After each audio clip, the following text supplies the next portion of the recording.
Bismillahirrahmanirrahim. Assalamualaikum warahmatullahi wabarakatuh.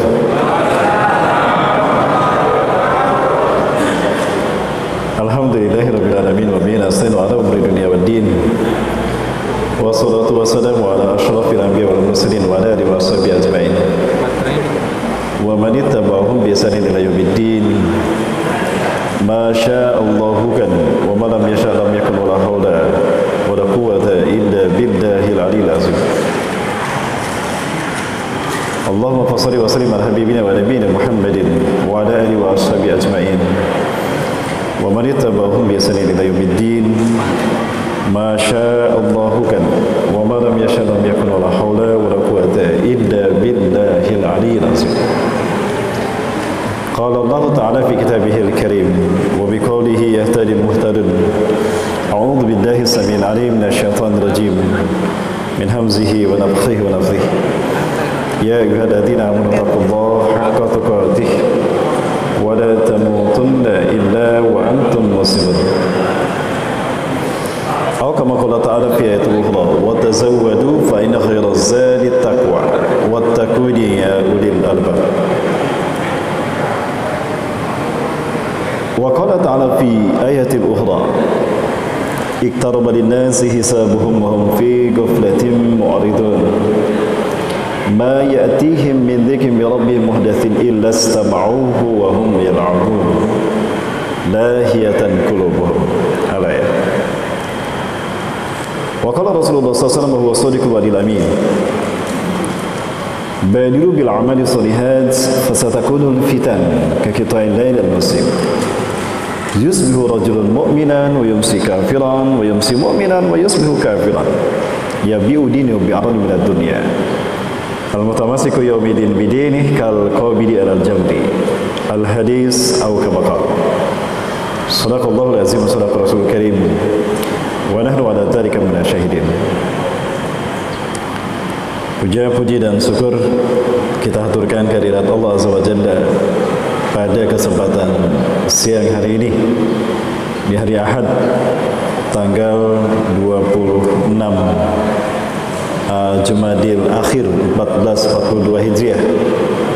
Betul ya, 26 ya. Bertepatan dengan tanggal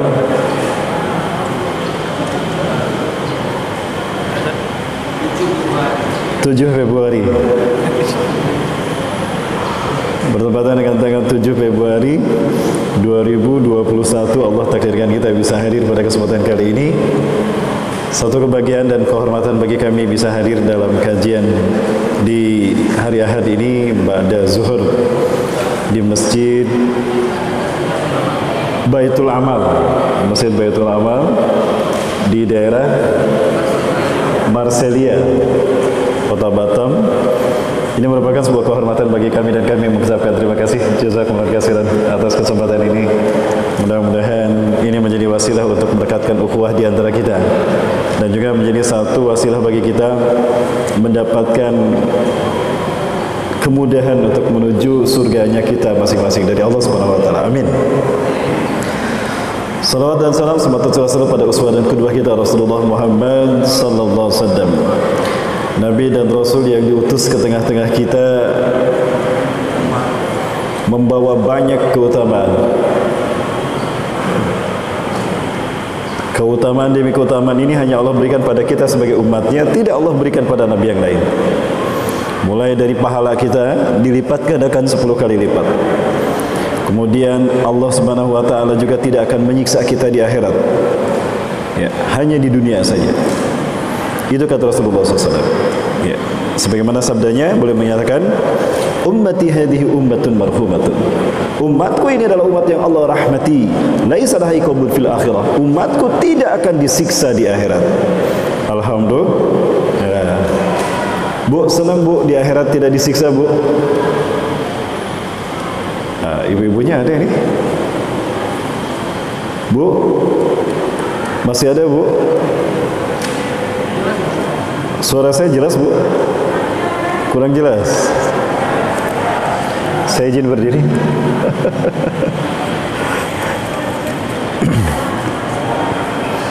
Ya, ini jelas bu? Baik. Satu kebanggaan kita menjadi umat Rasulullah SAW. Beliau menyatakan, ummati hadhihi ummatun marhumatun. Umatku ini adalah umat yang Allah rahmati. Laisa laha iqabun fil akhirah. Tidak ada siksa bagi umatku di akhirat. Lakinna iqabuha uzirat fid dunya. Tapi siksaannya Allah segerakan di dunia ini. Ya. Jadi inilah keutamaan dari kita menjadi umat Nabi Muhammad SAW. Di dunia Allah segerakan siksaan kita. Dan ini bukti kasih sayang Allah kepada kita. Sahabat bertanya, ya Rasulullah, kaifa yakunu dzalik ya Rasulullah? Bagaimana siksaan itu ditimpakan kami di dunia sehingga kami tidak disiksa di akhirat? Ada 3 cara Allah mensegerakan siksaan ini kepada kita di dunia. Yang pertama, bil fitani, dengan fitnah, panasnya situasi kehidupan kita. Nah, ini adalah ujian bagi kita, cara Allah menghabiskan dosa-dosa kita di dunia. Yang kedua, wabizalazila, dengan bencana alam. Disebut zalazila, gempa, tapi yang dimaksud adalah bencana alam. Ada gempa lah, ada longsor lah, ya, tsunami, apalagi Pak, musibah jatuhnya pesawat. Di atas kita dihempaskan ke daratan, jatuh pesawatnya. Di lautan kita dihantam tsunami. Di gunung kita ditimpa longsor. Di daratan kita dihancurkan dengan gempa bumi. Manakala musibah tadi tidak membuat iman Islam kita hilang, bahkan kita ada dalam keadaan beriman, maka itulah kesakitan kita di dunia. Di akhirat kita tidak akan merasakan sakit lagi, tinggal menikmati pahala kebaikan kita. Dan yang ketiga, wabil qatli, dan dengan pembantaian. Ya, kita saksikan bagaimana umat Islam dalam fakta sejarah. Sejak umat Islam kehilangan model kepemimpinan khilafah Turki, habis umat Islam disiksa, dibantai. Ya, umat Islam dipecah-pecah seperti kue lapis. Mesir diberikan kepada Inggris, Afrika kepada Prancis, Aljazair kepada Prancis, Pakistan Inggris, Malaysia Inggris. Giliran kita Indonesia, Belanda yang menjajah kita. Coba kita dijajah Inggris, pinter bahasa Inggris kita. Betul Pak? Baik, Bapak Ibu rahmati Allah Subhanahu wa taala, tadi ada 3 cara. 3 cara Allah Azza wa Jalla mensegerakan siksaan bagi umat akhir zaman di dunia sehingga di akhirat tidak disiksa. Ini kebanggaan kita menjadi umat Nabi Muhammad sallallahu alaihi wasallam. Disiksa hanya di dunia, di akhirat tidak disiksa. Yang kedua yang membuat kita bangga menjadi umat Nabi Muhammad SAW adalah jatah surga kita paling banyak dibandingkan dengan umat Nabi yang lain. Bu, mau masuk surga Bu? Yang jawab sedikit, berarti peminatnya sedikit ini. Bu, mau masuk surga Bu? Hafal nama-nama surga Bu? Mau masuk surga tidak hafal nama-nama surga, nanti di akhirat salah alamat Bu. Pak, mau masuk surga Pak? Wow, sama Bapak punya peminatnya sedikit. Bu, yang pertama surga apa Bu? Yang pertama surga? Halo? Ibu-ibu ada? Baik. Dari 120 ahli surga, 120 saf ahli surga kata Rasulullah. Inna fil jannati 'ashruna wa mi'ata safin. Sesungguhnya di surga ada 120 saf.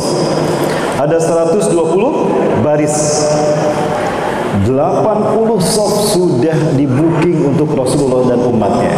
Alhamdulillah. 80 saf, 2/3 surga untuk umat Nabi Muhammad SAW. Sisanya berapa? 40 saf, sepertiganya baru dibagi rata kepada 123.999 nabi dan umatnya. Betapa Allah telah memuliakan kita karena kita sabab menjadi umat Nabi Muhammad sallallahu alaihi wasallam. Kenapa Allah berikan sederet banyak keutamaan bagi kita umat Nabi Muhammad SAW? Karena Allah takdirkan kita hidup di akhir zaman. Allah menakdirkan kita hidup di zaman penuh dengan fitnah, yang mana fitnah demi fitnah yang didatang silih berganti, datang tanpa henti, sebagaimana ombak di lautan yang terus datang silih berganti. Setidaknya ada 3 fitnah yang akan dialami oleh umat akhir zaman setelah Rasulullah SAW wafat sampai nanti kita menghadap Allah Azza wa Jalla. Yang pertama, fitnatu ahlas. Ahlas jamak taksir dari hilsun. Hilsun ini artinya pelana kuda. Ya, maksud dari fitnah ahlas ini adalah siapapun yang terkena fitnah ini, dia tidak bisa menyelamatkan diri. Dalam arti fitnah ini terus mengikutinya kemanapun dia pergi sampai dia mati. Fitnah ahlas ini menimpa sahabat Rasulullah SAW dimulai dari Umar bin Khattab sampai Husain, cucu Rasulullah SAW. Ya, dimulai dari Umar bin Khattab radhiyallahu an, suksesi kepemimpinan di dalam sejarah umat Islam sampai Turki Utsmani berakhir, itu terjadi karena khalifahnya dibunuh. Umar dibunuh oleh Abu Lu'lu'ah yang dielulukan oleh Syiah. Diganti Utsman dibunuh oleh kaum munafikun. Utsman wafat diganti Ali pun wafat dibunuh, ditikam oleh Abdurrahman bin Muljam. Abdurrahman bin Muljam, pembunuh yang menusuk Ali bin Abi Thalib radhiyallahu an, itu merendam belati yang digunakan untuk menikam Khalifah Ali bin Abi Thalib radhiyallahu an di cairan racun berhari-hari, berbulan-bulan. Jadi sudah direncanakan ingin menghabisi Ali bin Abi Thalib radhiyallahu an.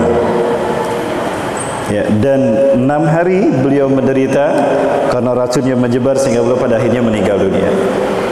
Ali bin Abi Thalib wafat diganti Al-Hasan. Al-Hasan juga sama, diracun oleh orang-orang munafik di Kufah.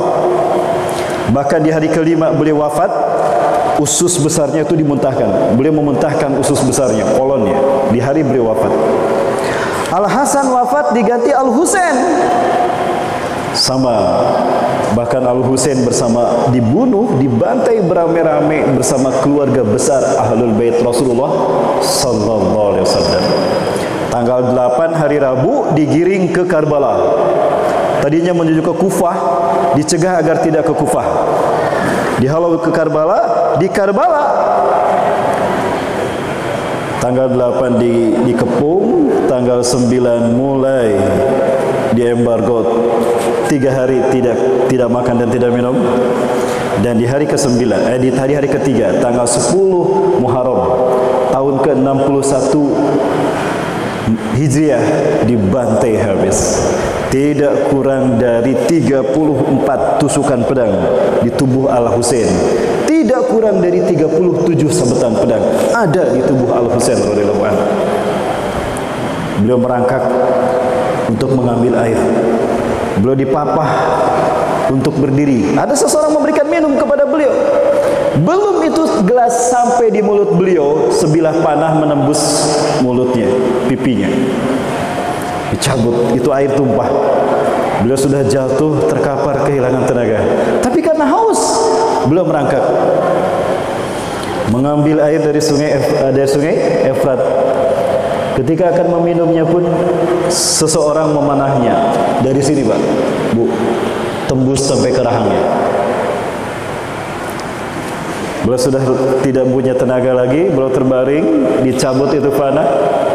Sinan bin Anas An-Nahai, dia mengambil tombak pendek, ditusukkan ke selangkangannya.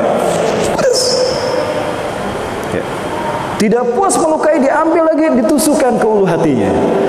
Nah, itulah menyebabkan syahidnya Imam Husain radhiyallahu anhu, yang oleh orang-orang Syiah dirayakan sebagai hari Asyura Karbala, padahal tidak ada perintah untuk melaksanakannya.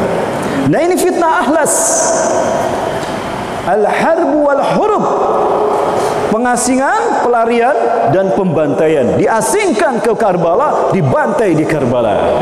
Ini fitnah yang pertama. Fitnah yang kedua adalah fitnah sarra. Sarra artinya kesenangan. Kenapa disebut fitnah sarra, kesenangan? Karena terjadi ketika umat Islam justru sudah kaya raya, memimpin dunia.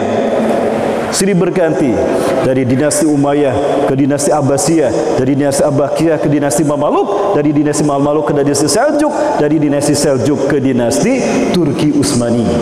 1262 tahun umat Islam memimpin dunia. 2/3 dunia ada dalam kekuasaan umat Islam. Namun sayang, umat Islam cinta dunia dan takut mati. Maka di saat itulah ada fitnah melanda mereka, fitnatus sara, fitnah kesenangan. Di mana asap dari fitnah ini, kata Rasulullah, berasal dari bawah kaki seorang laki-laki yang mengaku ahlul baitku, padahal dia bukan ahlul baitku. Artinya dia orang-orang Syiah yang mengaku ahlul bait, padahal dia bukan ahlul bait. Dan ini puncaknya terjadi pada tahun mulanya terjadi pada tahun 924 Hijriah. 20.000 kaum muslimin yang baru pulang ibadah haji dibantai oleh Syiah Qaramitah. Perempuan-perempuan Syiah Qaramitah pun ikut membantai umat Islam yang baru pulang ibadah haji. Miliaran dinar dirampas oleh mereka. Mau lihat peristiwanya? Bu, suara saya jelas, Bu? Lebih jelas. Berarti harus agak jauh, Bu, ya. Ini gambaran dari fitnah sara.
Itu tadi Bapak sekalian, gambaran dari fitnah sara.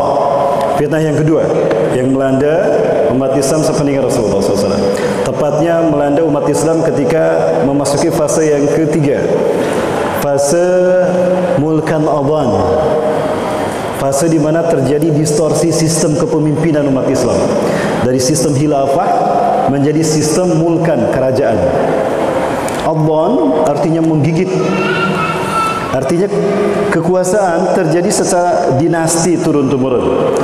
Kekuasaan turun dari ayah kepada anak, dari anak turun kepada cucu, dari cucu turun kepada cicit, dari cicit turun kepada buyut, dari buyut turun kepada bau, dari bau turun kepada udeg-udeg, dari udeg-udeg turun kepada janggawareng, dari janggawareng turun kepada kait siwur, dari kait siwur turun kepada Pancakaki, dan dari Pancakaki turun kepada Pancasila. Karena sekarang Pancasila kan. Bertubi-tubi umat Islam dihantam dengan fitnah. Tamuju kamaujil bahri, datang silih berganti. Belum selesai umat Islam berdiri sempoyongan dihantam fitnahnya, datang lagi fitnah yang baru.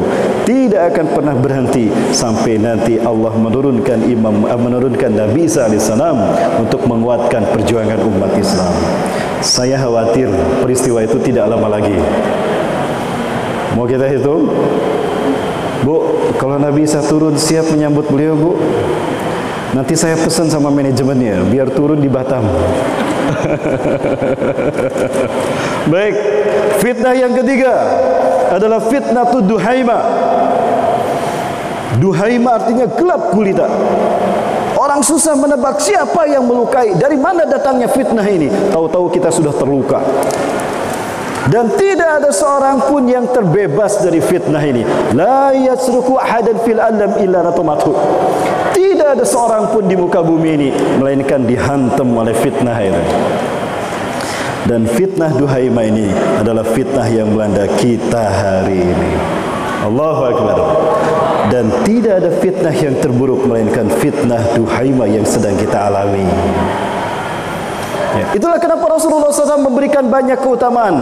Allah memberikan keutamaan kepada kita, keutamaan demi keutamaan, karena Allah takdirkan kita hidup di akhir zaman. Hidup berada pada masa fitnah yang terburuk. Dan di antara fitnah yang terburuk tadi, yang paling buruk adalah fitnah Dajjal.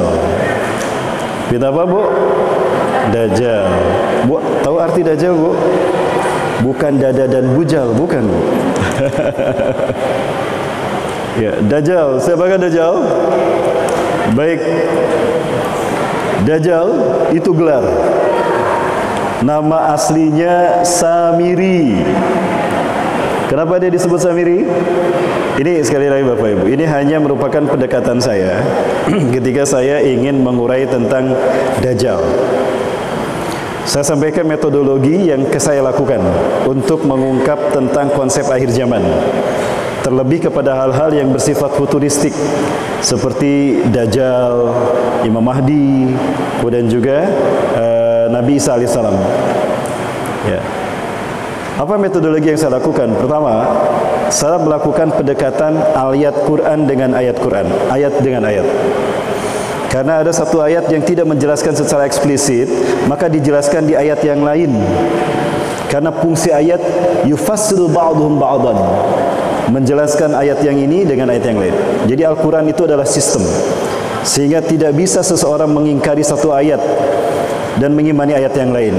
Artinya ketika satu ayat dikufuri sama dengan mengingkari satu Quran, karena Quran ini sistem. Yang kedua, metode ayat dengan hadis. Ketika di hadis di ayat tidak dijelaskan dengan eksplisit, maka hadis yang menjelaskannya. Karena hadis Rasulullah SAW adalah syarah tafsir dari Al-Quran. Sunnati syarihatun Al-Quran. Sunnahku adalah syarah dari Al-Quran, penjelas dari Al-Quran. Kemudian metode yang ketiga adalah hadis dengan ayat. Karena ada peristiwa-peristiwa yang dialami Rasulullah, kemudian Allah turunkan ayat. Makanya ada yang disebut dengan asbabun nuzul, peristiwa-peristiwa yang menyebabkan turunnya satu ayat. Dan yang keempat, hadis dengan hadis. Bisa jadi dalam hadis ini Rasulullah tidak begitu lengkap, hadis yang lain lebih lengkap lagi. Di antaranya adalah hadis tentang fitnah akhir zaman. Terkait dengan Dajjal, metode yang saya gunakan begini Bapak Ibu. Kita semua yakin kalau Quran adalah pedoman hidup kita yang paling lengkap dan sempurna, betul? Apapun urusan hidup kita diatur oleh Al-Quran. Hatta senyum saja diatur di dalam Al-Quran. Ada tidak? Ada masalah senyum diatur dalam Al-Quran. Surat apa, Bu? Bahwa senyum itu adalah sedekah bagi saudara-saudara kita. Dan senyum ini bisa menimbulkan masalah kalau tidak diberikan pada saudara kita. Senyum kebalikannya bermuka masam, kan? Ada yang bermuka masam dalam Al-Quran? Ada. Surat Abasa. teguran dari Allah pada Rasulullah. Bayangkan, urusan seperti itu aja diatur, apalagi tentang fitnah Dajjal, fitnah yang terburuk.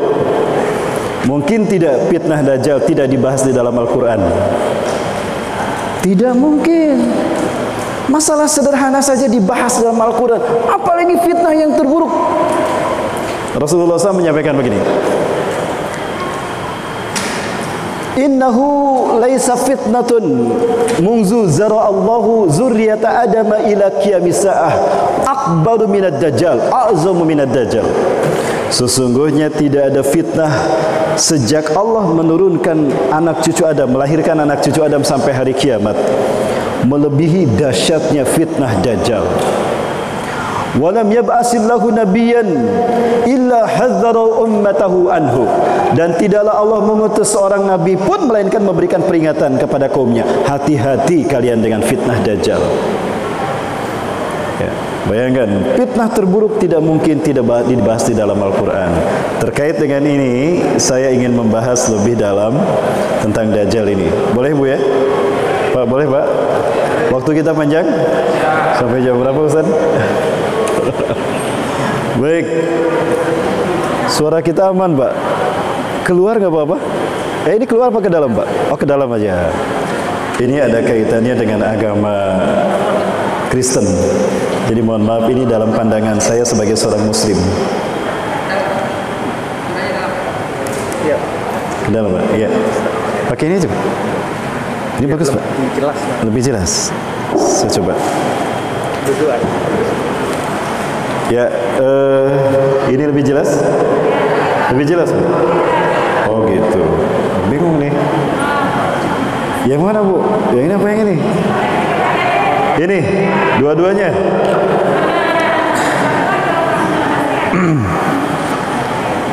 Baik, metode yang saya lakukan terkait dengan Dajjal ini adalah jelas.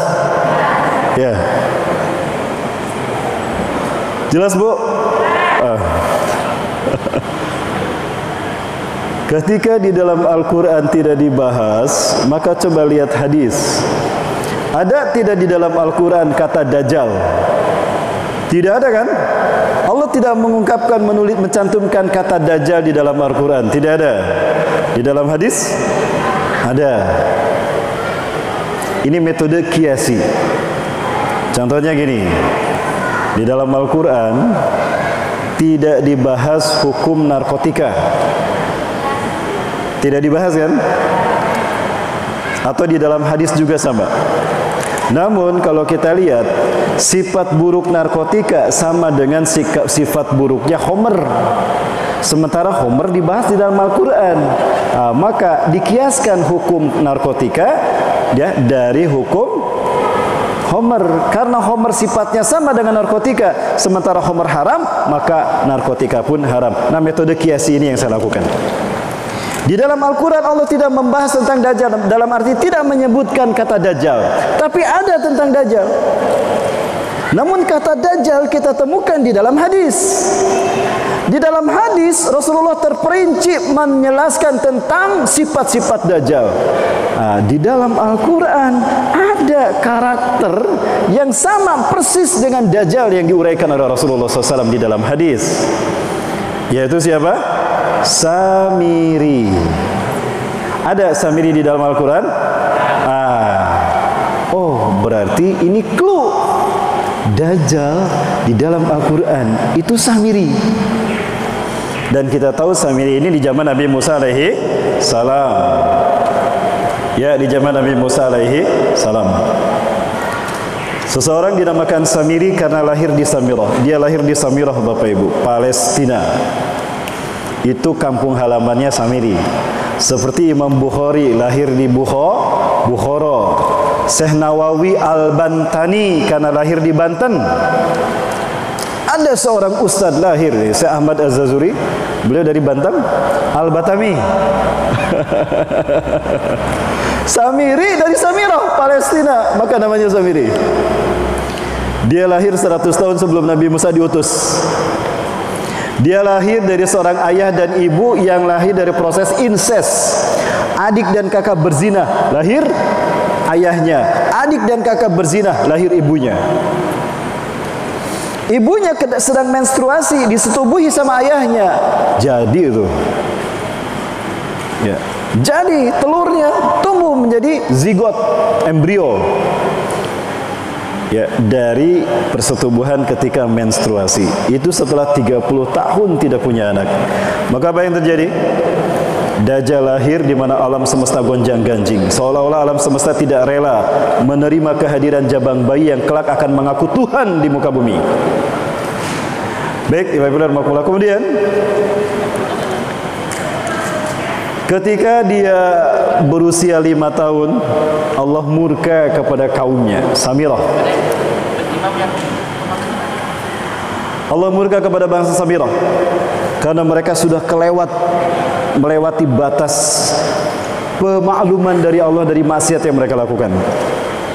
Berzina, minum khamr, apalagi berbagai macam kemaksiatan, membunuh, menyembah berhala, kacau hidup mereka. Maka Allah putuskan untuk mengazab mereka. Saat itu Samiri masih 5 tahun usianya. Ya, maka kemudian Allah perintahkan malaikat Jibril untuk mengazab mengazab Samirah. Sebelum Samirah diratakan oleh malaikat Jibril, diangkat Samiri diselamatkan. Baru diratakan suku Samirah dengan azab Allah Subhanahu wa taala melalui malaikat Jibril. Karena tugas malaikat Jibril bukan hanya menurunkan wahyu. Kalau tugas malaikat Jibril cuma menurunkan wahyu, nganggur berarti malaikat Jibril sekarang. Betul? Nama Jibril, pekerjaan pensiunan malaikat penurun wahyu. Karena gak ada lagi Nabi dan Rasul, tidak ada lagi wahyu yang turun. Enggak Bapak Ibu, tugas lain malaikat Jibril adalah menimpakan azab dalam bentuk bencana alam. Bencana alam ada rumusnya, tidak sembarang bencana terjadi. Ya, nah itu tugas malaikat Jibril. Adapun kiamat urusan Israfil. Malaikat Jibril cuci tangan, tapi nggak pakai masker. Baik. Diselamatkan Samiri, disimpan di pulau entah berantah di Laut Yaman. Silakan diklik, ada pulau yang disinyalir oleh para ilmuwan, ahli sejarah. Itu pulau di mana Dajjal dibesarkan sejak usia 5 tahun sampai usia 20 tahun. Nama pulaunya Socotra, pakai C, Socotra. Pulau yang sangat aneh. Baik, ringkas cerita. Selama dia tinggal di Pulau Socotra, malaikat Jibril membawa makanan dan minuman untuknya. Kemudian dia tidur selama 15 tahun. Bangun sudah ada makanan. Dia makan, dia minum, tidur lagi. Bangun, makan, minum, tidur lagi. Begitu dan begitu setiap hari sampai dia berusia 20 tahun. Selama dia tidur, malaikat Jibril menuliskan prasasti yang berisi tentang tauhid, yang berisi tentang Islam, yang berisi tentang rukun iman. Dan Allah menakdirkan ketika Samiri lahir, ada sosok binatang yang bisa berbicara, bertubuh besar. Namun binatang ini bisa berbicara. Binatang ini bernama binatang Jasasah. Binatang yang memata-matai, tugasnya memata-matai Samiri. Allah berikan kelebihan, binatang ini bisa berbicara dengan manusia. Dan binatang inilah yang nanti akan muncul sebagai satu dari 10 tanda besar kejadian hari kiamat. Ya, binatang Jasasah. Begitu Samiri usia 20 tahun, dia bangun dan dia mulai melek di mana dia berada. Oh, di mana aku? Dia mulai sadar kalau dia berada di sebuah tempat pulau yang entah berantah. Di saat itulah binatang Jasasah datang menyapanya. Salamun liman tabi'al huda. Keselamatan bagi siapapun yang mengikuti petunjuk Allah Azza wa Jalla. Siapa kamu? Mana wajah kamu? Binatang Jasasah itu dohmatun kabirah, binatang yang penuh dengan bulu. Tidak bisa dibedakan mana muka, mana dubur. Sebentar Bapak Ibu, ini saya perlihatkan.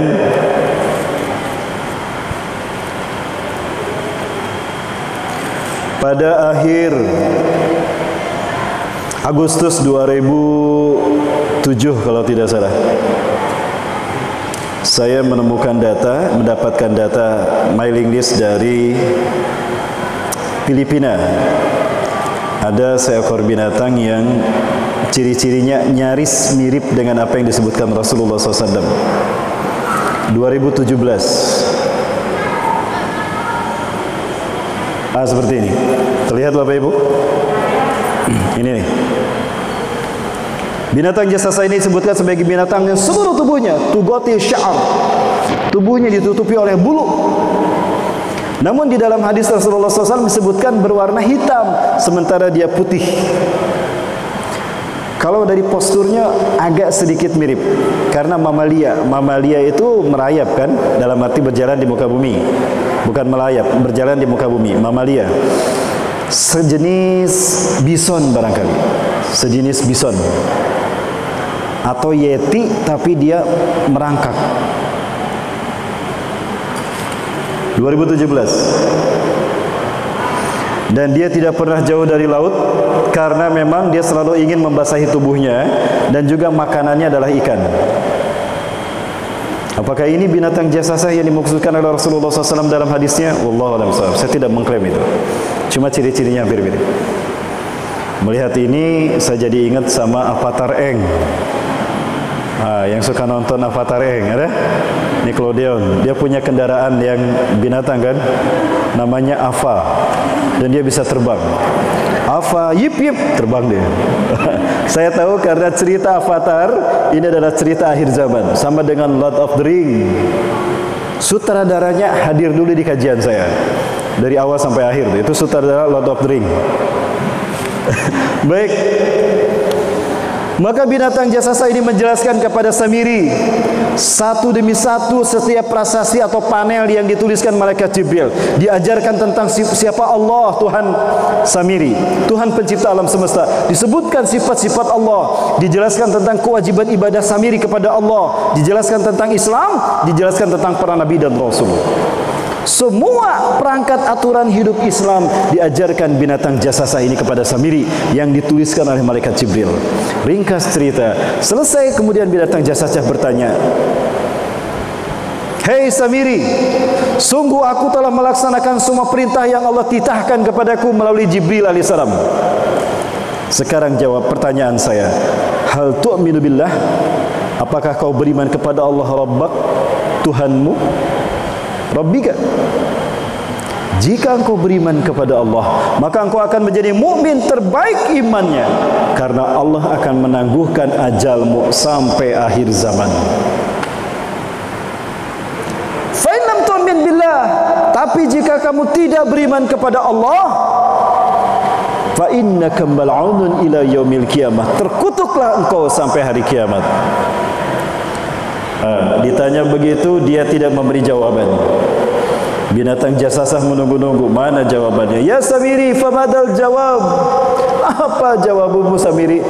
Dia tidak menjawab, berpaling. 3 kali binatang jasasah bertanya, tidak dijawab oleh Samiri. Pergi binatang jasasah.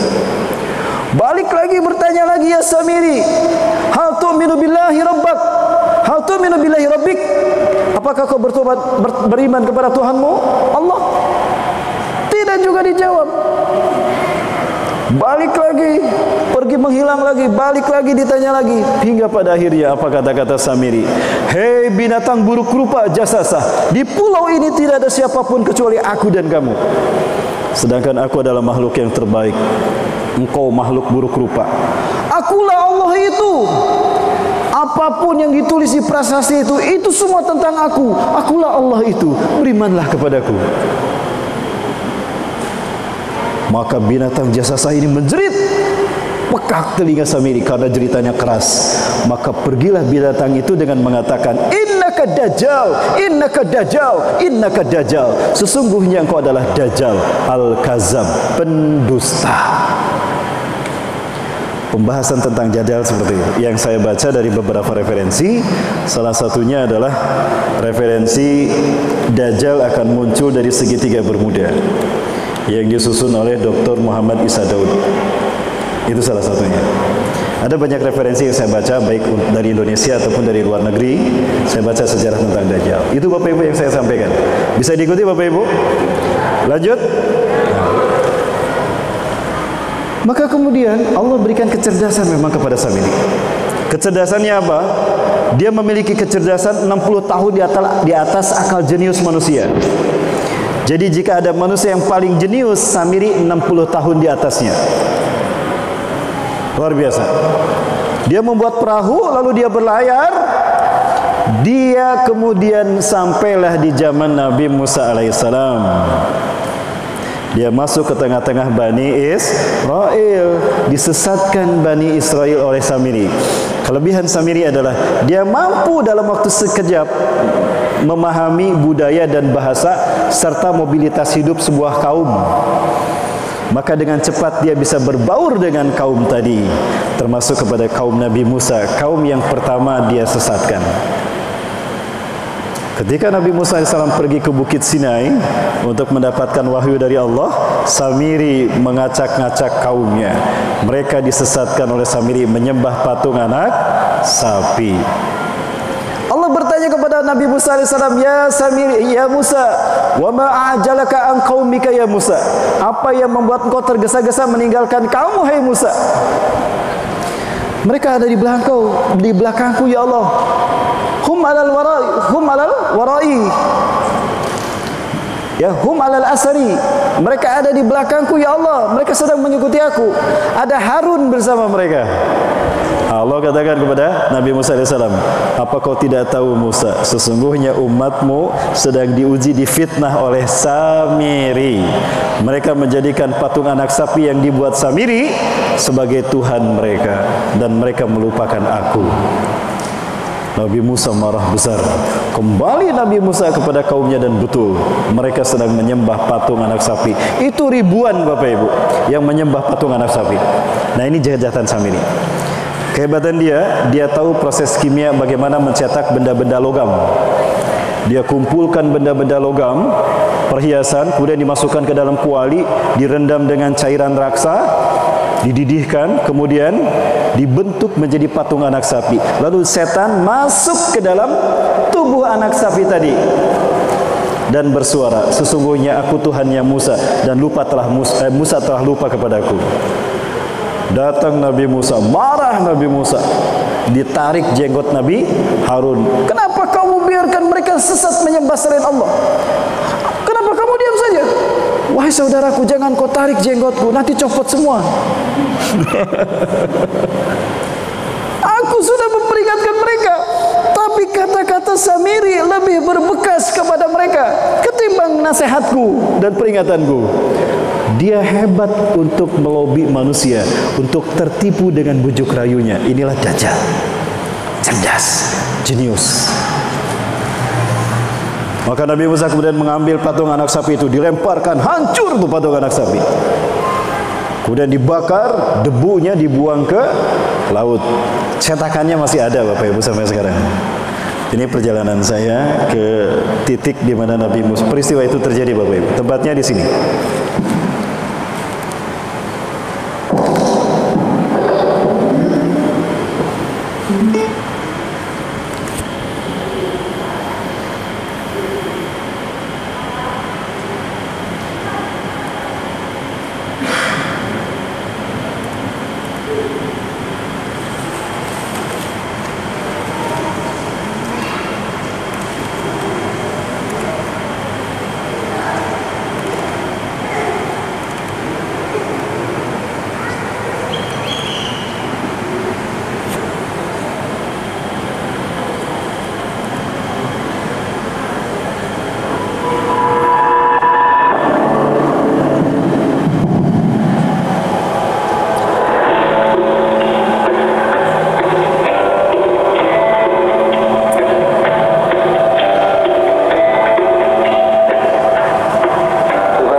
saya lihat ini anak lembu yang dibuat oleh Samiri.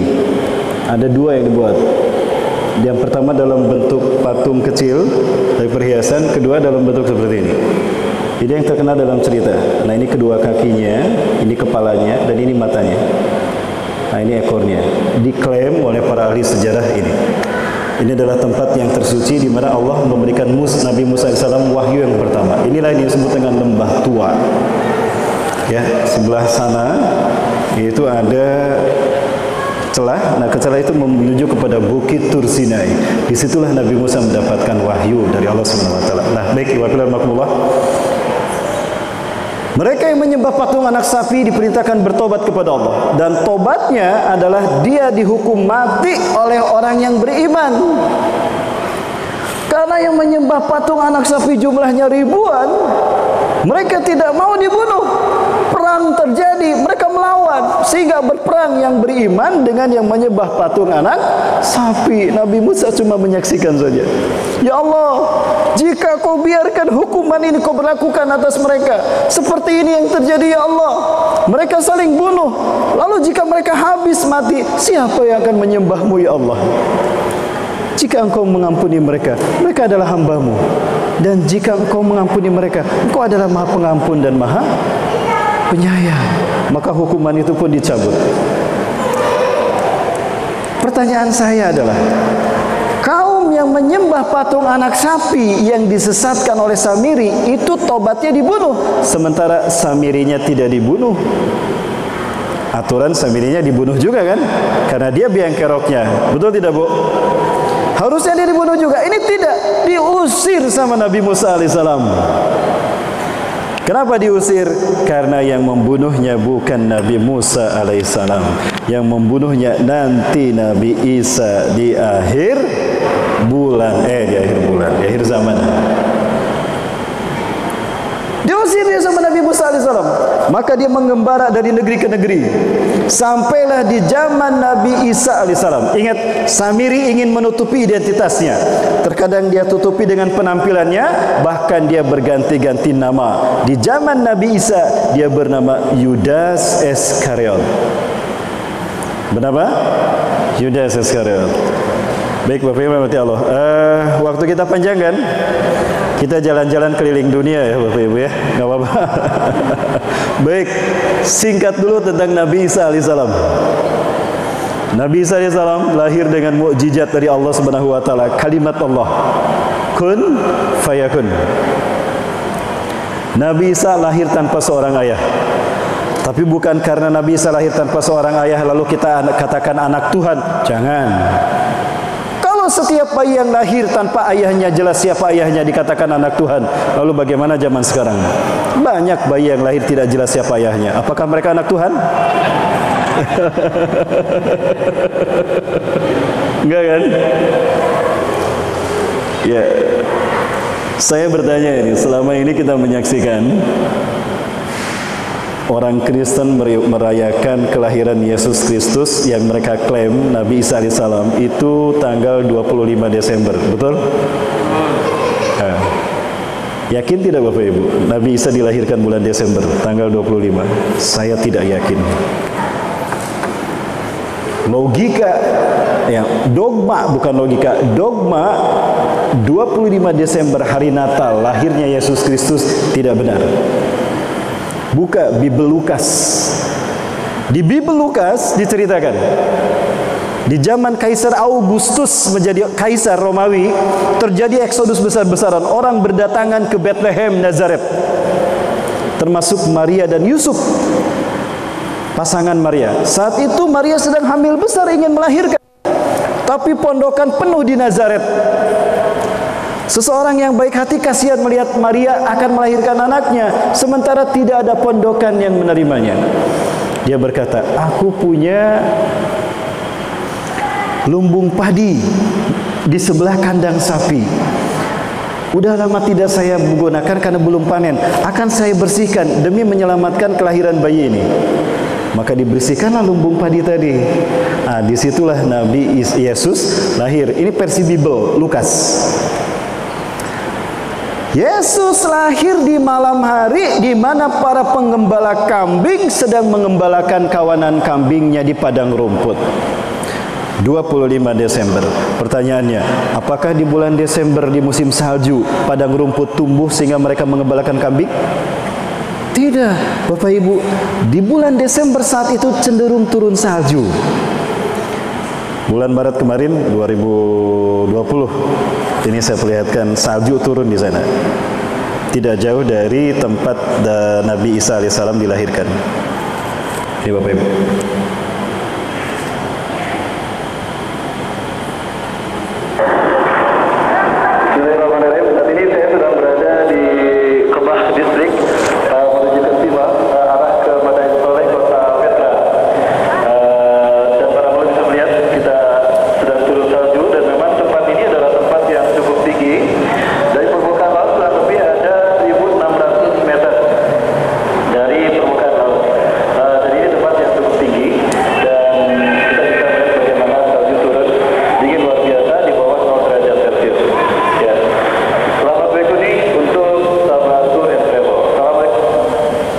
Baik, Bapak Ibu sekalian, nah ini luar biasa dingin. Saya tidak kuat, maka tangan saya dikebelakangkan. Nah, kan tidak mungkin di musim salju turun ada padang rumput orang-orang mengembalakan kambing. Tidak logis, Bapak Ibu. Jadi Nabi Isa tidak lahir di bulan Desember. Kenapa? Di bulan Desember matahari bergerak ke arah selatan, itu tenggelam, cenderung tenggelam di bawah permukaan bumi. 3 hari berturut-turut tidak muncul. 22, 23, 24 Desember. Ini menjadi doktrin disalib, dikuburkan 3 hari. Resurrected hari keempat lahir. Hari keempat tanggal 25 Desember matahari muncul bergerak ke arah selatan 1 derajat. Itulah yang disebut dengan sunrise, Sunday, sun God, anak Tuhan. Ini dogma alegoris matahari, mitos tentang dewa matahari. Jadi tidak benar. Dan saya yakin Yesus tidak lahir di Bethlehem, tapi saya yakin Yesus dilahirkan di Jericho, Ariha, karena di Bethlehem tidak ada pohon kurma. Sementara di dalam ayat Quran surat Ali Imran, Nabi Isa dilahirkan. Ketika itu Nabi Siti Maryam pergi ke pohon kurma, ke padang kurma. Itu tidak ada di Bethlehem. 2 kali saya ke Bethlehem nggak ada pohon kurma. Maksud saya tidak melihat. Yang saya lihat justru ada di Ariha, Bapak Ibu. Ini Ariha saya perlihatkan. Orang-orang Israel menyebutnya Jericho.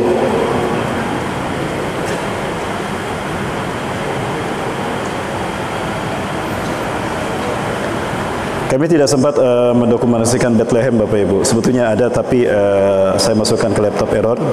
Ada satu lagi saya tidak bisa masuk karena terjadi intifadah saat itu. Orang-orang Palestina di Bethlehem itu dizolimi oleh tentara Israel. Saya tidak bisa masuk ke sana, Bapak Ibu. Nah, ini saya perlihatkan Ariha, di mana terdapat banyak pohon kurma di sana.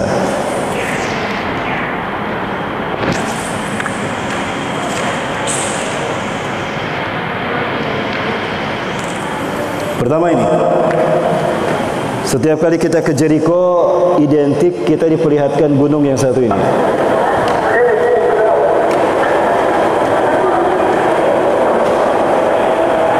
Ini gunung yang disakralkan oleh orang-orang Kristen hari ini. Dari seluruh penjuru dunia, mereka selalu datang ke tempat ini. Tadi tempat mereka melihat view-nya. Di gunung-gunung ini, di bukit ini terdapat gua-gua yang dulu dibuat oleh Nabi Musa dan Hawariyun. Mereka bersembunyi di sini karena Nabi Isa AS akan dikejar-kejar oleh Raja Romawi, Herodes, untuk ditangkap dan disalib. Maka Nabi Isa menyelamatkan diri dan Nabi Isa pernah tinggal di sini. Ada Kaisar Romawi terakhir membangun gereja di sini. Nah, ini gerejanya masih ada sampai sekarang. Dan ini pohon kurmanya masih ada, Bapak Ibu. Airnya pun masih ada. Maka keyakinan saya, Nabi Isa AS tidak lahir di Bethlehem, tapi lahir di Ariha. Orang Israel menyebutnya Jericho.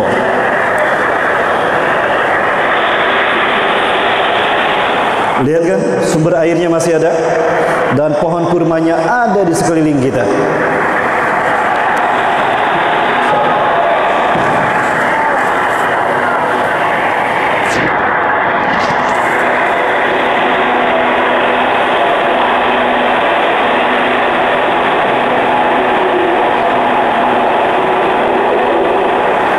Ini kurma terbaik di Palestina, di Syam, kurma majun. Panjang-panjang dan tebal-tebal dagingnya. Rasanya cukup enak, agak sedikit gurih. Menurut saya lahirnya di sini, tidak di Bethlehem. Jadi dogmanya salah kalau Yesus lahir di Bethlehem dan di bulan Desember. Yang kedua, Injil Matius. Di dalam Injil Matius disebutkan di malam di mana Yesus dilahirkan, 3 raja Majusi mencari-cari di mana Yesus berada, dilahirkan. Pada saat itu mereka melihat langit penuh dengan bintang. Ada bintang berekor mengarah ke timur, tepat ke arah rumah di mana Maria melahirkan Yesus. Maka kemudian dilihatlah di rumah itu, ternyata Maria sudah menggendong Yesus. Catatan saat itu menurut Bible Matius, bukan Injil, Bible Matius, langit cerah sehingga bintang terlangit. Pertanyaannya, di musim salju, apakah langit cerah sehingga bintang terlihat? Logika kita tidak bisa memahami itu. Berarti dogma Natal 25 Desember bohong. Apalagi Yesus bukan Tuhan, tapi dia adalah Nabi Isa alaihissalam, Nabi dan Rasul Allah. Ini fitnah. Kajian-kajian semacam ini sekarang di Eropa udah marak. Mereka sudah mulai melakukan kajian akhir zaman, pembahasan tentang apa yang kita bahas kali ini. Mau lihat ada satu gereja, mereka membahas tentang peristiwa yang akan saya bahas pada kesempatan ini. Boleh Bapak Ibu ya? Nah, ini saya perlihatkan. Contoh gereja mulai membahas hadis-hadis akhir zaman. Kenapa mereka mulai membahas hadis-hadis akhir zaman? Karena banyak ustadz-ustadz akhir zaman, ada beberapa ustadz akhir zaman yang membongkar siapa Yesus yang sesungguhnya. Yesus bagi mereka, Dajjal bagi kita. Betulkah demikian? Nantikan pembahasannya setelah yang satu ini. Jangan kemana-mana, tetap bersama saya yang tadi.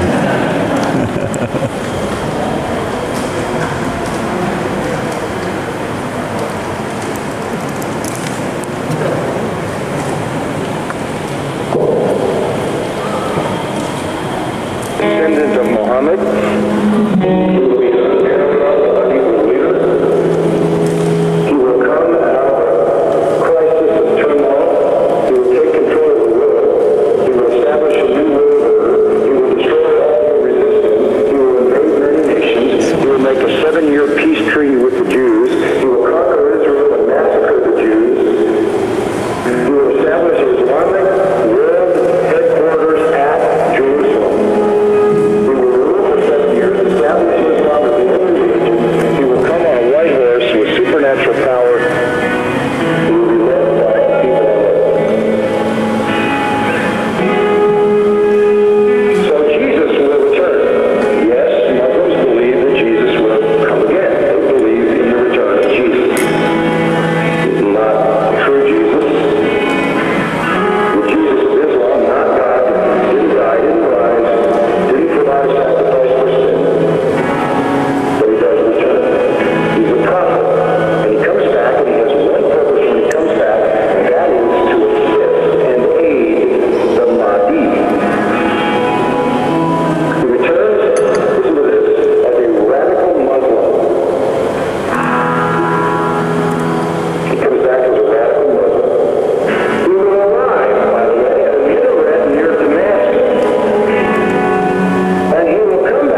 Itu Bapak Ibu sekalian, satu fenomena akhir zaman sekarang.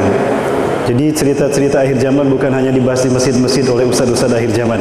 Kalau saya bukan ustaz akhir zaman Bapak Ibu, saya ustaz akhir bulan. Ya, di gereja pun sama. Jadi mulai banyak orang Kristen yang terbuka, dan sekarang ada di Afrika Selatan sekelompok orang Kristen yang mereka menolak Bible, menolak Yesus, menolak Bunda Maria. Bahkan mereka menghancurkan patung Yesus. Ada kan? Bahkan pastornya pun menghancurkan patung Bunda Maria di hadapan mereka. Satu langkah untuk membuktikan Islam segera lagi akan bangkit di Eropa. Di saat di Indonesia, di Asia Tenggara, di Timur Tengah Islam diinjak-injak, Barat justru akan bangkit dengan Islamnya. Rasulullah SAW menyebutkan di akhir zaman, kalian akan menyaksikan Bani Rum akan berbondong-bondong masuk Islam. Lalu mereka akan bersekutu dengan kalian memerangi siapa? Dajjal dan pengikutnya. Allahu Akbar.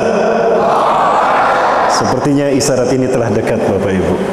Ciri Islam akan bangkit, makin kuat Islam ditekan. Makin banyak musuh-musuh Islam yang memerangi Islam, itu tanda makin dekatnya kita dengan kebangkitan Islam. Maka tidak salah kalau Imam Besar Habib Rizik mengatakan sabar, karena memang waktunya sebentar lagi. Betul? Bu, masih jelas suara saya, Bu? Jelas. Lanjut? Lanjut, Pak? Baik. Kembali pada yang tadi. Nabi Isa lahir, sekali lagi Nabi Isa dilahirkan di mana? Di Jericho. Menurut saya tidak di Bethlehem. Saya membuktikan sendiri Bapak Ibu. Dan dogma-dogma itu tidak benar tentang Natal. Baik, Bapak Ibu rahmati Allah Subhanahu wa taala. Nabi Isa alaihissalam kemudian dibesarkan oleh Siti Maryam di mana? Di Masjidil Aqsa. Dan ini adalah Masjid Aqsa yang lama. Tepatnya sekarang dinamakan Masjid Marwani. Masjid ini berada di bawah lantai Al-Aqsa, dan disinilah Siti Maryam dibesarkan oleh Nabi Zakaria, dan di sini pula Siti Maryam membesarkan Nabi Isa alaihissalam. Dan di sini pula Nabi Zakaria dibunuh oleh tentara Romawi plus disembelihnya Nabi Yahya. Ini di bawah lantai Al-Aqsa.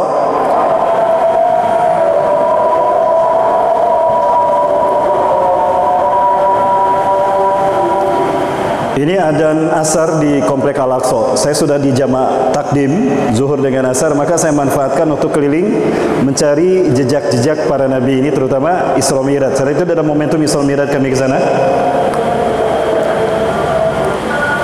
Ini suasana di dalam Masjid Marwani di bawah lantai Al-Aqsa.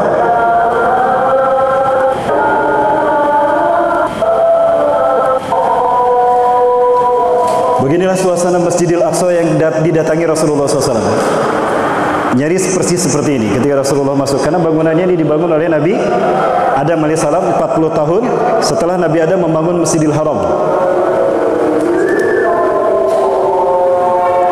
Ya, maksud.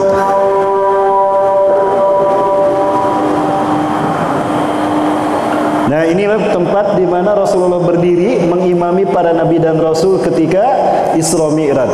1.500 nabi dan rasul menjadi makmumnya. Itu Bani Israel semua. Kamu mirip si Fulan, kamu mirip Nabi Anu, kamu mirip Nabi Anu. Itu kata Rasulullah SAW kepada para sahabat. Nah, Rasulullah berdiri di mihrab itu.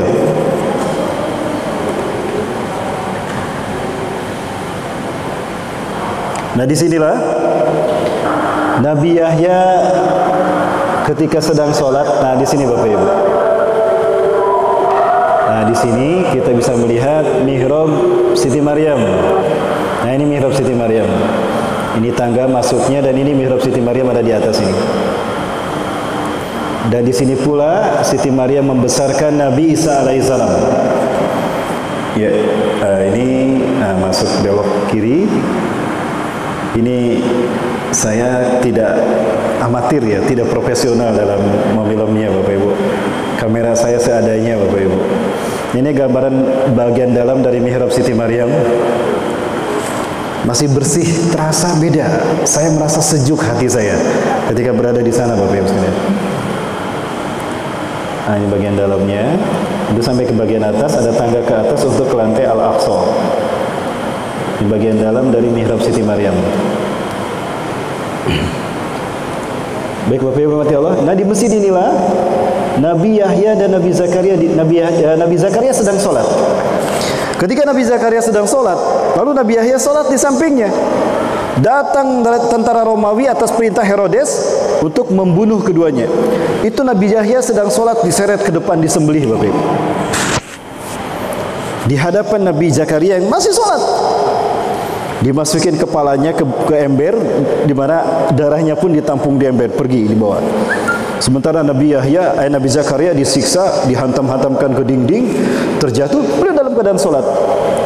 Begitu beliau selesai melaksanakan sholat, beliau lari menyelamatkan diri. Kebayang usianya sudah 120 tahun lebih, sudah kakek-kakek. Kemana beliau harus melarikan diri? Tiba-tiba ada sebuah pohon membelah diri atas perintah Allah. Lalu pohon itu berkata, bersembunyilah di dalam tubuhku wahai Nabi Allah, aku akan melindungimu. Nabi Zakaria masuk ke dalam pohon tadi. Iblis menarik sorbannya Nabi Zakaria. Maka ketika pohonnya tertutup, sorbannya nongol. Tentara Romawi menemukannya. Si kakek bersembunyi di sini. Pintar kamu bersembunyi di dalam pohon. Digergaji itu pohon. Maka terbelah tubuh Nabi Zakaria. Lalu Nabi Isa mengembara dari satu kampung ke kampung. Itulah yang disebut dengan Al-Masih. Mengusap bumi dengan pengembaraannya. Itu arti Al-Masih. Tapi sebelum cerita itu, saya ceritakan dulu ketika Nabi Isa alaihissalam mulai terancam nyawanya. Kapan Nabi Isa alaihissalam terancam? Bapak Ibu, nah dibawa ke masjid ini Nabi Isa. Karena hampir seusia dengan Nabi Yahya, sama Nabi Zakaria dibawa ke sini. Waktu itu usianya baru 7 tahun. Para pendeta Sanhedrin Yahudi, mereka merubah Taurat dari tempatnya. Yuharifunal kalima amma wadih, mereka menghapus ayat-ayat Taurat. Summa yaktubunal kitaba bi aidihim, lalu mereka menulis ayat-ayat yang baru yang mereka karang sendiri. Summa yaquluna hada min indillah, lalu mereka mengatakan ini dari Allah padahal bukan dari indillah. Wa ma huwa min indillah. Nah, ketahuan sama Nabi Isa kalau mereka telah merubah Taurat. Maka ketika pendeta Sanhedrin ceramah di sini, dibantah sama Nabi Isa alaihissalam. Wailun lakum, celaka kalian. Innakum tuharifuna al-kalima amma wadih. Kalian telah merubah Taurat dari tempatnya. Taurat yang kau maksudkan tidak begitu. Nih bunyinya seperti ini. Dibacakan sama Nabi Isa. Oh iya nak, makasih nak, saya lupa nak. Itu salah ayat nak. Harusnya ayat 10, malah ayat 12 yang saya baca. Setiap pendeta Sanhedrin ceramah salah memasukkan Taurat, ketahuan sama Nabi Isa, dibantah sama Nabi Isa. Lama-lama mereka tekor Bapak Ibu, marah mereka. Terjadilah konspirasi kaum Talmudian yang sekarang menjadi anak cucunya bernama Freemasonry, Illuminati, Kabalis. Dimulai dari sini. Muktamar mereka. Ini anak kalau dibiarkan bahaya. Kita ketahuan merubah firman Allah, merubah kitab Allah Taurat. Benar, ini anak harus dibunuh.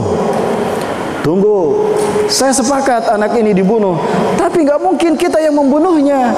Kenapa? Kita pesuruh Tuhan. Gampang. Bapak Ibu sekali lagi, ini beberapa referensi yang saya kaji karena studi saya adalah tentang kristologi Bapak Ibu. Ya, ketika saya S1, tugas saya adalah tentang kristologi. Saya pelajari beberapa referensi. Di antaranya petikan Injil Barnabas yang saya baca di tahun 97. Bapak Ibu Matius SWT, kemudian disepakatilah mereka membunuh Nabi Isa. Seseorang berkata, gini, kita kan sudah terbiasa mengarang ayat-ayat Tuhan. Kita bikin dongeng tentang, ini dia. Pernah mendengar doktrin Tuhan bingung? Pernah mendengar Bu? Pak? Benar ya? Nah, dari siapa Pak? Ada penjelasan? Waktu kuliah. Oh, betul Pak ya. Mudah-mudahan sama penjelasannya Pak ya. Tuhan bingung versi mereka. Nah, ini karangan pendeta Sanhedrin. Kenapa Tuhan bingung? Bingung, ini Adam sudah dilarang memakan buah pohon kayu. Malah dimakan. Ketika Tuhan akan menghukum Nabi Adam alaihissalam, Tuhan bingung. Jangankan Adam, alam semesta aku sentil hancur, apalagi Adam. Adam pasti sakit kalau aku hukum. Tidak tega Tuhan menghukum Nabi Adam. Bingung akhirnya Tuhan, hukum jangan, hukum jangan. Nah itu. Kalau manusia bingung kayak gini Bapak Ibu, bolak-balik mondar-mandir, hukum jangan. Kalau Tuhan ini gilanya pendeta Sanhedrin. Mereka mengarang sesuatu yang diada-adakan tentang Tuhan. Lalu Tuhan menemukan ide. Apa idenya? Aku Tuhan. Tuhan itu immortal, tidak mati. Kalau begitu aku saja yang dihukum. Jibril, sini Jibril. Kalau di sana di dalam kitab itu ditulis Gabriel. Gabriel ya, bukan Jibril, Gabriel. Jibril sini, tulis maklumat Tuhan. Baik Tuhan, Jibril buka laptop.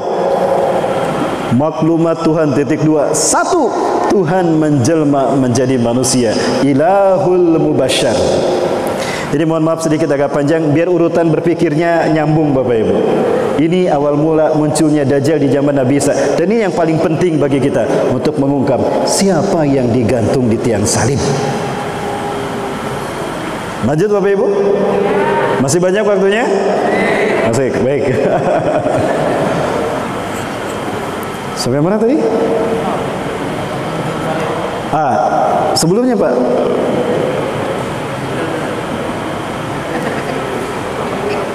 Sebelumnya tadi tentang apa? Bukan Tuhan. Bingung. Itu ya? Kalau begitu aku menjelma menjadi manusia. Nah, Tuhan menjelma menjadi manusia. Biar aku yang dihukum karena aku tidak akan mati dan tidak akan sakit. Namun Tuhan bingung lagi. Kebingungan yang kedua, bagaimana cara aku turun ke dunia? Gak mungkin muncul begitu saja simsalabim abrakadabra. Gak mungkin.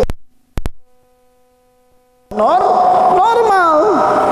Jibril nomor 2, Tuhan lahir secara normal. Baik Tuhan, maklumat Tuhan nomor 2, lahir secara normal. Bingung lagi yang ketiga. Apa bingungnya? Siapa wanita yang layak melahirkan Tuhan? Bingung Tuhan. Banyak wanita di Batam aja banyak. Yang mana nih? Jibril ngasih masukan sama Tuhan. Ini gilanya pendeta Sanhedrin. Bapak Ibu ngeri mereka menceritakan tentang ini. Berbohong atas nama Allah. Tuhan boleh ngasih masukan. Apa Jibril? Tuhan tidak tahu. Engkau pernah mengutus aku ke Bethlehem. Di Nazaret ada seorang wanita suci. Dia adalah Maria. Dia tidak pernah disentuh oleh siapapun. Hidupnya ibadah di tanah sucimu ya Tuhanku. Siapa dia Jibril? Masa Tuhan tidak tahu? Maria Tuhan. Benar Jibril, dia masih suci. Suci Tuhan. Ihbit Jibril ilal ardi kullaha li'annani sangfuhu min ruhi ilaiha. Turun kamu Jibril, akan aku tiupkan ruhku ke dalam rahimnya untuk melahirkan aku. Maka lahirlah Tuhan dari rahim Maria dengan nama Yesus Kristus untuk menebus dosa Adam. Intinya menebus dosa manusia. Doktrin bohong inilah yang menjadi doktrin mendasar dari agama Kristen. Betul Bapak Ibu sekalian? Allahu Akbar. Terbongkar. Tujuannya apa? Mereka mengarang cerita ini untuk membunuh Nabi Isa alaihi salam.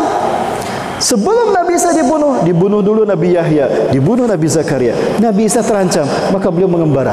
Saat itu usianya 9 tahun. Paham beliau terancam nyawanya. Beliau pergi mengembara. Pengembaraan inilah yang membuat dia diberi gelari Al-Masih.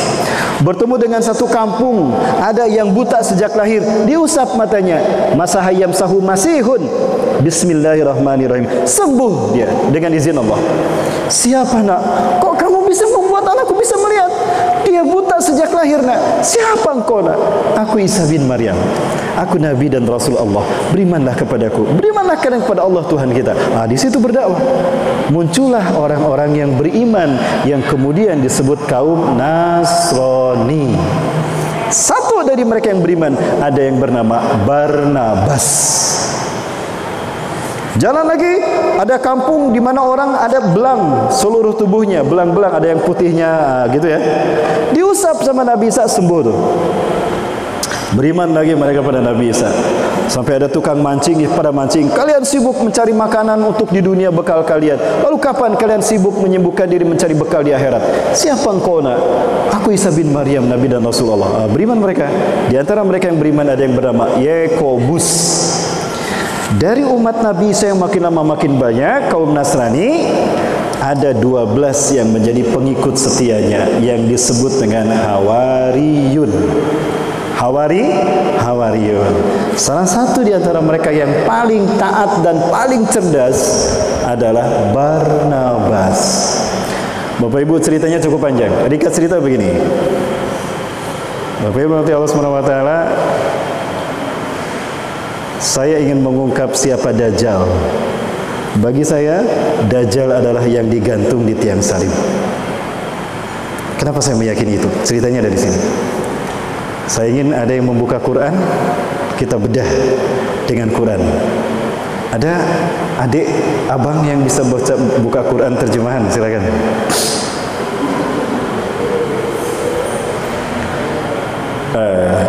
Saya kasih mic satu. Ya, kita bedah Al-Qurannya. Bahkan saya inginkan semuanya membuka Quran, biar kita sama-sama membuktikan mana yang benar, biar tidak ada fitnah di antara kita.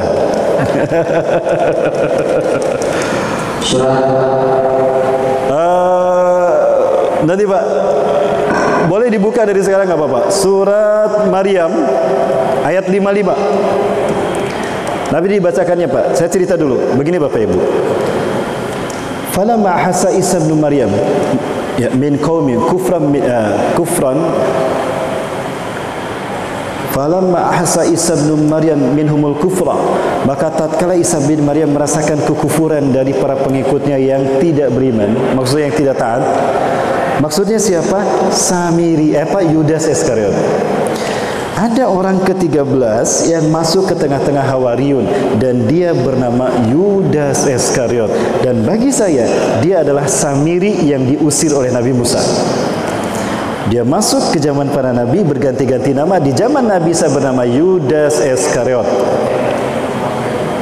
Masuk ke tengah-tengah Hawariyun dan Nabi Isa mengatakan, hati-hati kalian, ada iblis di tengah-tengah kalian. Berkali-kali Yudas ingin bertemu dengan Nabi Isa, Allah selalu menghijabnya.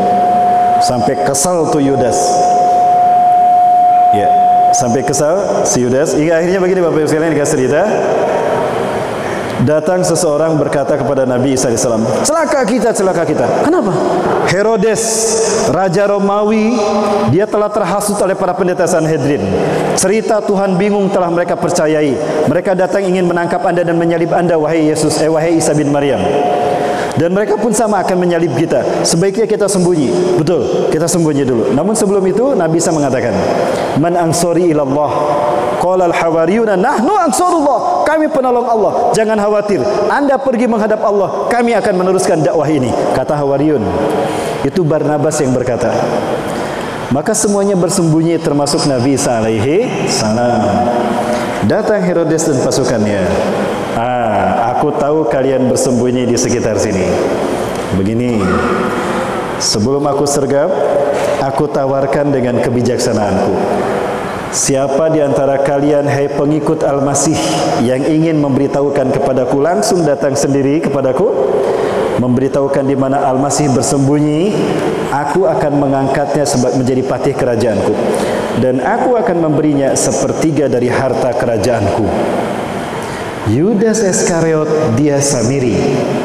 Dia butuh dana untuk keliling dunia, betul? Dan dia butuh posisi untuk mempengaruhi manusia. Pucuk dicinta ulang tiba, kata dia.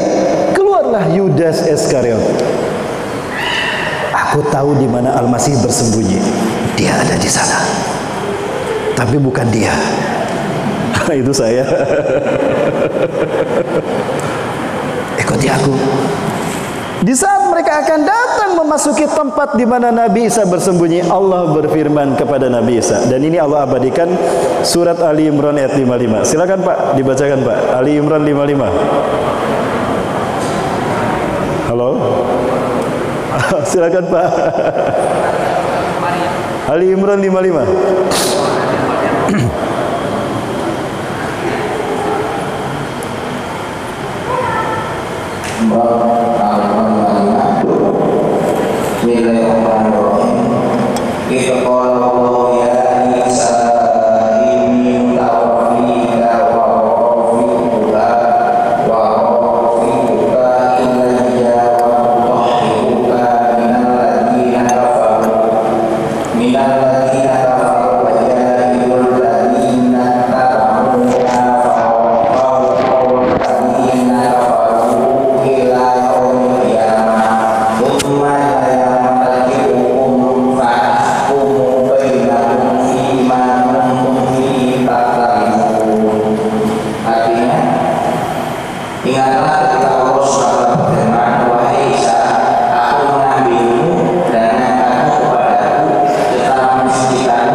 Ya, terima kasih Pak. Baik, Bapak lihat dari mushaf Quran ya. Boleh lihat sampulnya Pak.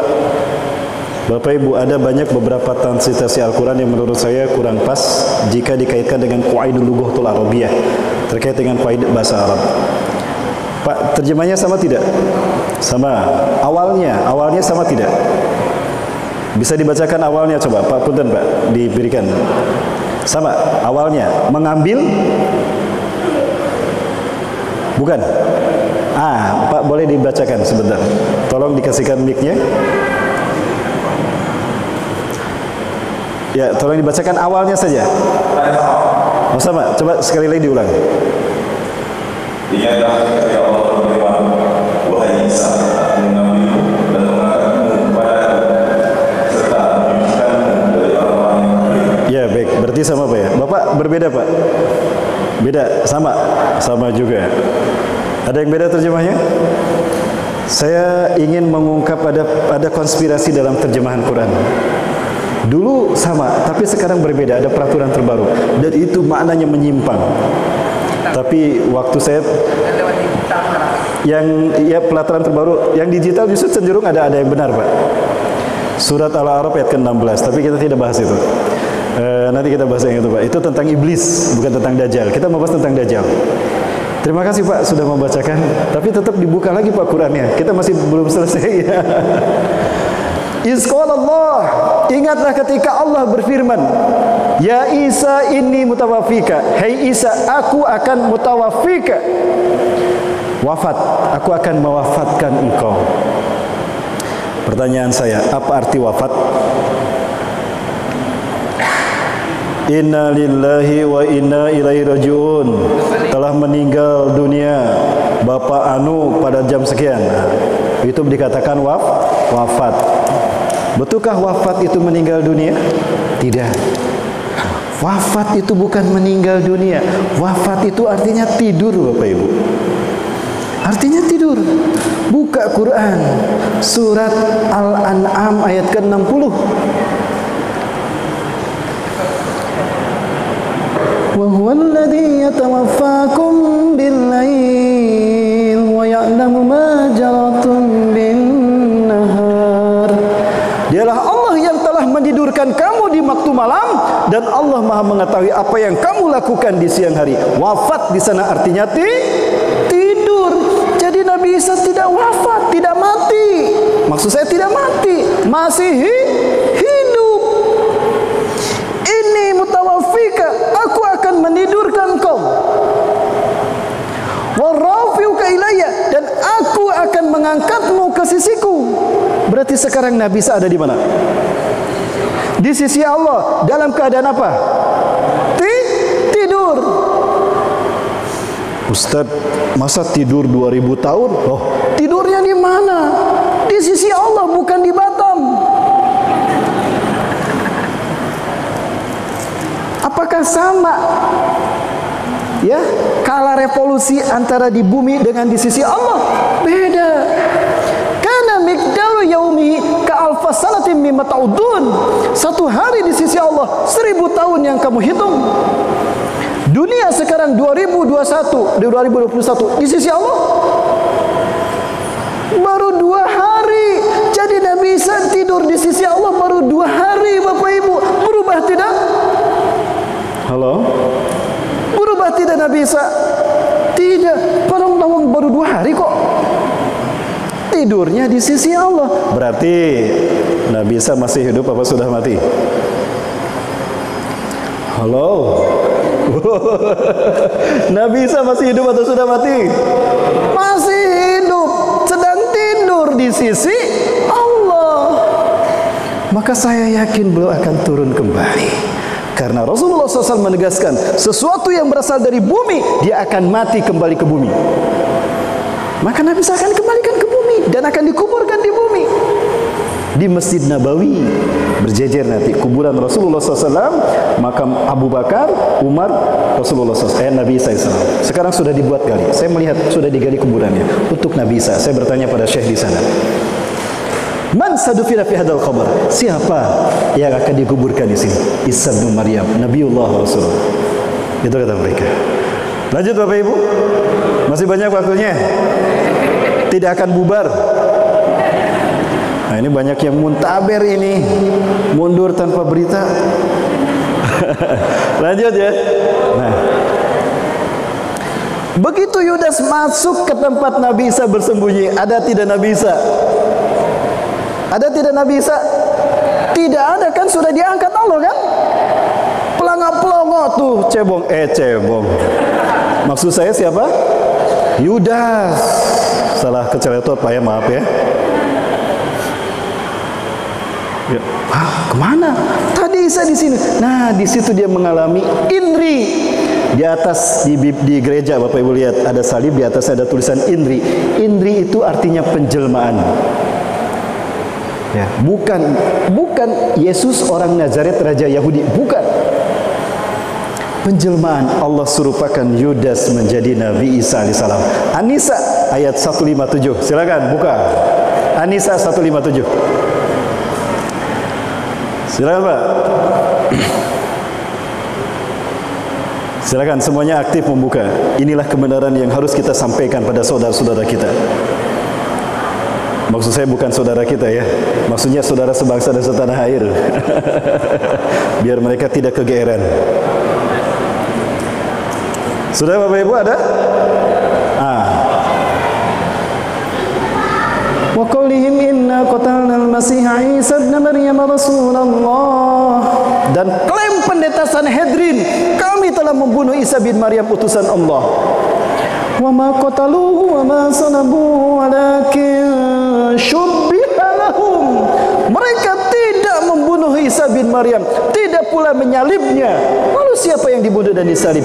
Walakin syubbiha lahum. Allah serupakan bagi Isa bin Maryam. Siapa? Yudas Iskariot Allah serupakan menjadi Nabi Isa alaihi salam. Keluar dia. Siapa yang ditangkap oleh Raja Herodes? Yudas Iskariot. Kamu Isa gitu dong, gentle. Kalau sudah tahu sudah tidak diterima, mundur dong, turun sini.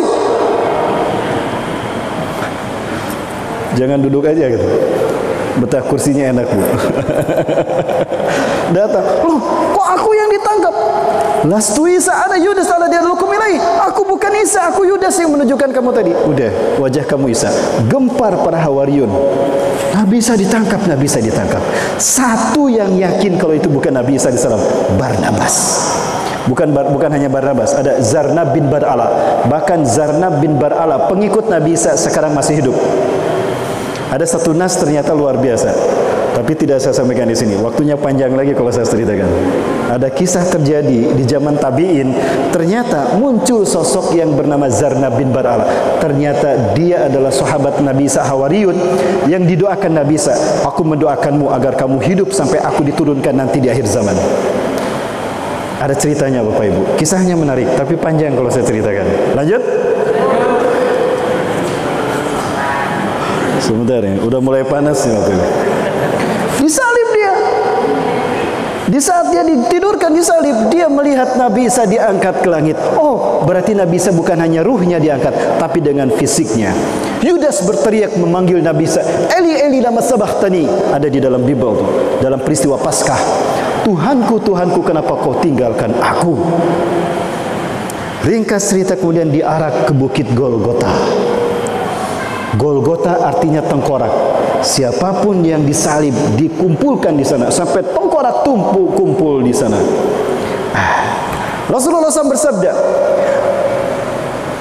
Innahu laisal fitnatu munzu zarallahu zuriyata Adam ila qiyamis saah. Tidak ada fitnah sejak Allah menurunkan anak cucu Adam ke bumi sampai hari kiamat lebih besar dari fitnah Dajjal. Tadi yang saya sampaikan. Dan sungguh para nabi yang diutus Allah tidak diutus melainkan menyampaikan tentang dahaya fitnah Dajjal pada kaumnya. Ada yang menarik di bawah hadis tadi. Al-yaum, hari ini aku akan sampaikan kepada kalian tentang Dajjal yang para nabi dan rasul belum menyampaikannya. Rasulullah SAW menyebutkan ada satu fakta tentang Dajjal yang cuma Rasulullah yang menyebutkan. Nabi Adam sampai Nabi Isa AS tidak menyebutkannya. Apa itu? Sa'akul lakum malam yakulhu min qabli. Innahu a'war wallahu laysa bi'awar. Dajjal pecak mata kanannya dan Allah tidak pecak. Pertanyaannya, kenapa cuma Nabi Muhammad SAW yang menyebutkan? Karena peristiwanya terjadi setelah Nabi Isa diangkat, betul? Lalu siapa Nabi yang akan memberitahukan kalau dia pecak mata kanannya? Kalau bukan Nabi Muhammad Sallallahu Alaihi Wasallam. Menarik Bapak Ibu. Bagaimana peristiwanya? Dia diarak ke bukit Golgota. Lihat perayaan Paskah, begitu kan? Salibnya digusur, dia diangkat. Herodes memegang pedang di tangan kanannya, Old Testament di tangan kirinya. Itu pedang ditusuk-tusukan. Pedang menusuk tubuh Yudas yang Allah serupakan menjadi Isa bin Maryam. Ada darah terkucur, diambil, diminum. Karena orang-orang Kristen yakin jika ada bagian dari tubuh Yesus Kristus bersatu dengan tubuh mereka, mereka tidak akan disentuh api neraka. Lihat rukun yang kelima agama Kristen dari 7 rukunnya. Ekaristi Holy Water. Banyak daging yang tertusuk terkelupas diambil dimakan. Ekaristi Gusti Kudus. Rukun memakan tubuh Tuhan. Kejam, tubuh Tuhannya dimakan. Salah satu tusukan pedang itu menusuk mata kanan Yudas Iskariot. Di saat itulah Dajjal kehilangan mata kanannya. Jadi Dajjal lahir normal kedua matanya. Kapan dia kehilangan mata kanannya? Tertusuk oleh pedangnya Herodes. Itulah kenapa cuma Rasulullah SAW yang menyebutkannya. Menarik Bapak Ibu. Peristiwa ini diungkap oleh tragedi WTC. Percaya tidak? Tragedi WTC bukan Al-Qaeda, bukan Osama bin Laden, bohong mereka. Itu rekayasa mereka. Dibunuhnya ribuan manusia yang ada di WTC adalah ritual human sacrifices di titik balik matahari pertama 2001. Karena titik balik matahari terjadi 11 tahun sekali. Di saat matahari terbit di tanggal 11 September 911, jumlahkan 11. Saya ingin membongkar ini berdasarkan konspirasi dunia. Inilah yang menyebabkan saya harus berbicara tentang fitnah akhir zaman. Tadinya saya tidak berbicara, tapi dari sini, dari hancurnya WTC, terungkap cerita semacam ini. Allahu Akbar. Jadi siapa yang disalib Bapak Ibu? Yudas Iskariot. Bapak Ibu rahmati Allah, sudah jam 3 ini. Masih ada waktu? Aduh, tanggung ya. Baik, saya percepat cerita Bapak. Dikubur. Atau gini saja nih. Ini kenapa saya kaitkan dengan WTC? Baik, sebentar Bapak Ibu sekalian. Saya perlihatkan sesuatu yang Bapak Ibu silakan tolong lihat dengan jeli. Saya membahas tentang ini tidak tanpa bukti. Saya kumpulkan data-data seluruh dunia dari Komisi 911 yang dibentuk oleh Kongres Amerika. Saya simpan datanya Bapak Ibu. Ini saya perlihatkan. Ini adalah data yang dikaji oleh Komisi 911. Sehingga mereka berani mengatakan ini adalah rekayasa, propaganda, dan konspirasi.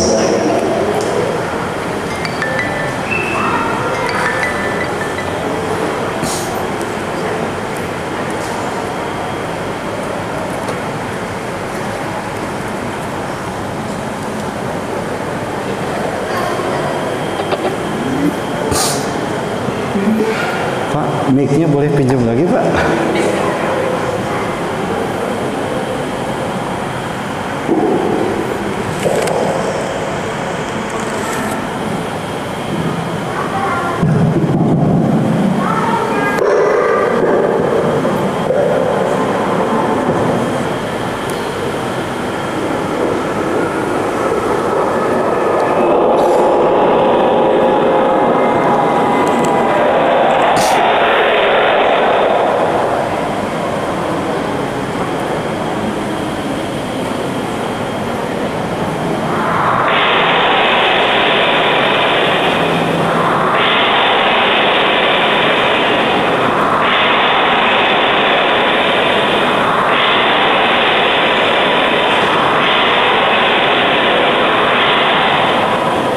Perhatikan, Pak.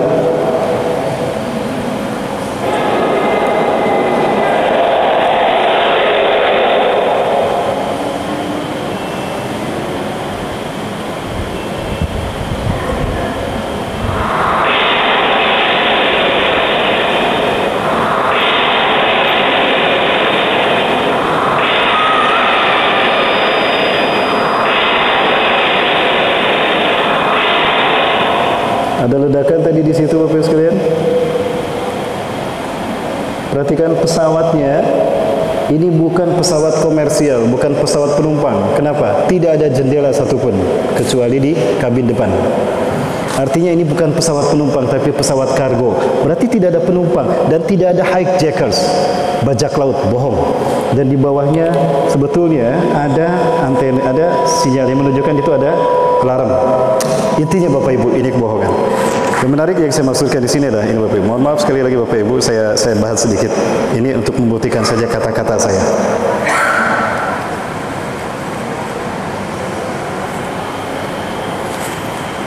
Bapak Ibu rahmati Allah Subhanahu wa taala, setelah satu nomor seri pesawat yang menabrak menara utara dari WTC ini, kode penerbangannya adalah Q33NY.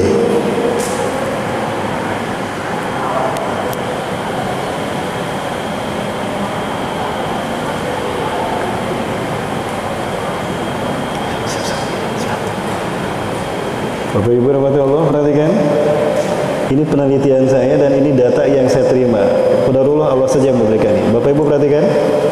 Yang ini saya blok dan saya ganti fontnya ke Wingdings. Apa yang terjadi? Ini nomor seri pesawat yang menabrak menara utara. Q berubah menjadi pesawat 33 ini, N berubah Golgota, dan ini bintang Yahudi. Jadi pesawat yang menabrak menara kembar itu dibajak pembajaknya, dan tidak ada orang Yahudi menjadi korban. Baik, kemudian yang ini saya rubah menjadi Wingdings. Dan lihat,